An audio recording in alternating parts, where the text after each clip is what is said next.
What's up guys, MikeCoco back here, bringing you guys a video on the part 2 of last week's update.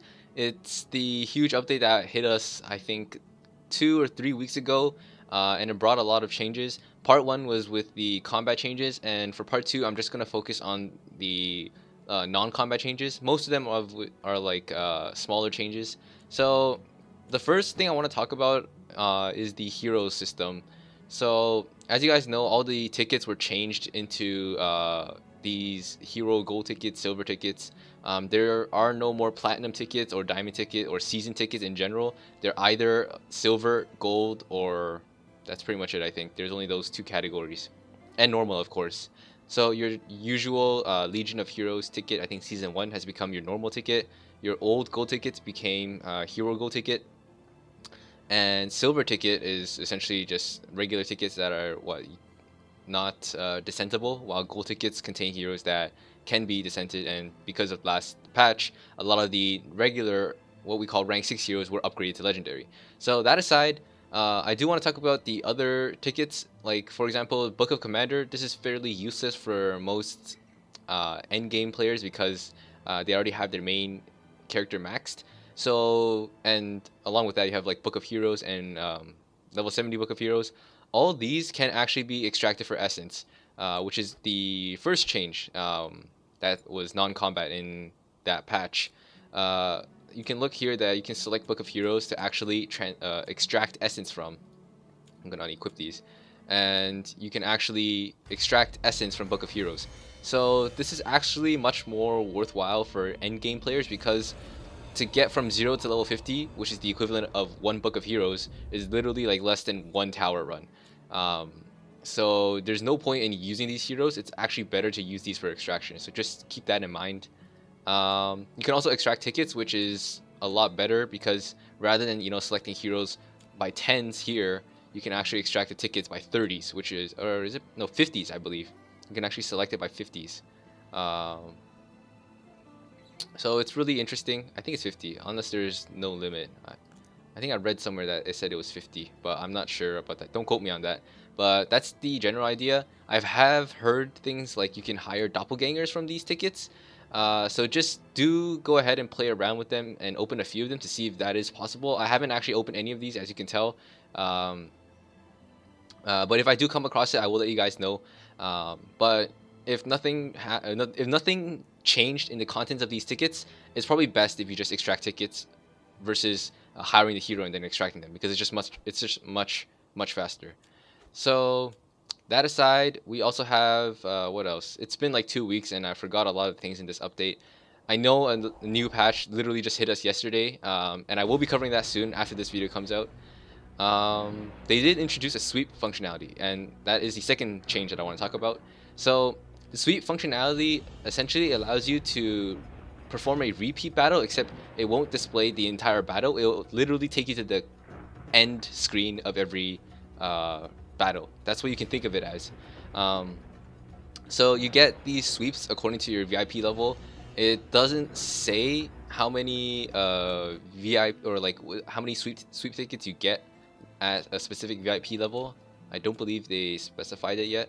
Oh wait, they did now. Last patch they have not did that. So at level 1 you get 26, level 2 you get 32, so on and so forth. So you can go ahead and sweep, and what I recommend is sweep when you have your bonus rewards. I think VIP level 0 automatically gets 10 bonus rewards, so you get double the rewards from the end screen. And so if you combine that with sweep, you actually get the rewards are still doubled, but it's extremely quickly. And I can show you this right now. So you select sweep, and it says here that it uses formation 1 in your sweep. So just note of that. It doesn't really matter because the battle doesn't actually take place. It's a guaranteed win, so you can literally throw in any heroes you want here. Typically, for sweep, what I would recommend is put in a hero that you need to level really quickly, so have everyone else maxed, and put in one hero that you want to level very quickly, and that way all the EXP will be transferred to that one hero. Or you can just bring in a team full of just level 1s and just sweep. And that way, because it's a guaranteed win, you don't have to worry about gearing them or if they die or not. So I'll just do one sweep here. This is an option, you can select it if you want. But you perform a sweep and then you get the result of the battle. It's always guaranteed, you don't lose the battle. But the precondition before performing a sweep is that you must clear the floor with an SS rank. And so there have been a few conversations, I had a few conversations with my guildmates about what requirements are needed for an SS rank. We all discovered like weird things about it. Like sometimes it'd be, you know, clearing the battle in 4 rounds or 5 rounds, or sometimes even up to 6 rounds if they're very lenient.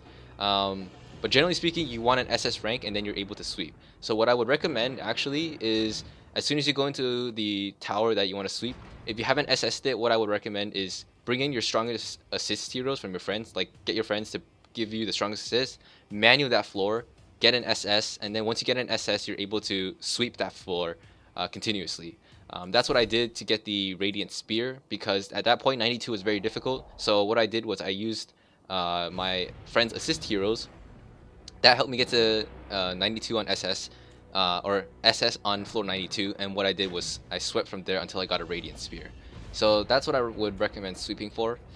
What else is there to talk about from this update? Like I said, it's been like 2 or 3 weeks and I forgot a lot about what happened. One thing, I'm not sure if I mentioned it in part 1 or not, but the quest to get the dragon weapon is actually... where is it? It's actually this one, 127. And once you get to 127, you have to complete like a few side stories. But this is the one that you need to complete to get the dragon weapon. And after that, I'm not sure what else has been changed. A lot of it is guild related stuff, and to be very honest, I am not really sure about how the guild points are tracked and whatnot.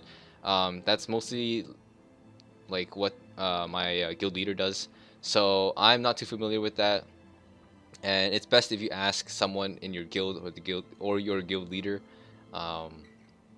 But I think that's pretty much it for part 2. There's nothing else that I'm missing. I'm just reading over the patch notes really quick, and it's extremely long. And yeah, I think that's pretty much it. I don't remember if I mentioned you can get the dimensional catalysts. Do I even have any? You can get like the dimensional catalyst from Phase Rift. Also, you can get it from Tower. I'm pretty sure I mentioned that already. And the last thing was oh yeah, Explore. So they changed Explore. They released floor 8, or I think they released Immortal after floor 8. So the idea is that once you finish floor 8, you get into the Immortal zone. Obviously, I'm nowhere near that, so I can't speak for what is there, so I have no idea. And there is one last thing that I was going to talk about, and I don't remember, and I literally just skipped through it. Ah, right, the reinforcement system. Nothing was changed. It's just an improved UI, which is debatable if it's actually improved or not. You essentially get passive and active upgrades from within the item itself. You don't have to go through, you know, menu and then Scrivener Rita and then click through like 10 other buttons to get to reinforcement, which is good, you know, in terms of just user experience. But it's nothing too strange, I guess, or nothing that impacts the game too much. I would note that be careful of using this passive upgrade, because if you're in a guild, it won't actually bring you to guild Rita, it'll bring you to regular Rita, even if you're in the hideout. So just keep that in mind. And yeah, that's pretty much it for part 2. I decided to keep this short. I don't think I'm missing anything else, and I am going to be talking about the Demigod release that happened yesterday, or whenever this video comes out, August 16th. Okay, so yeah, that's pretty much it for this video, guys. Peace.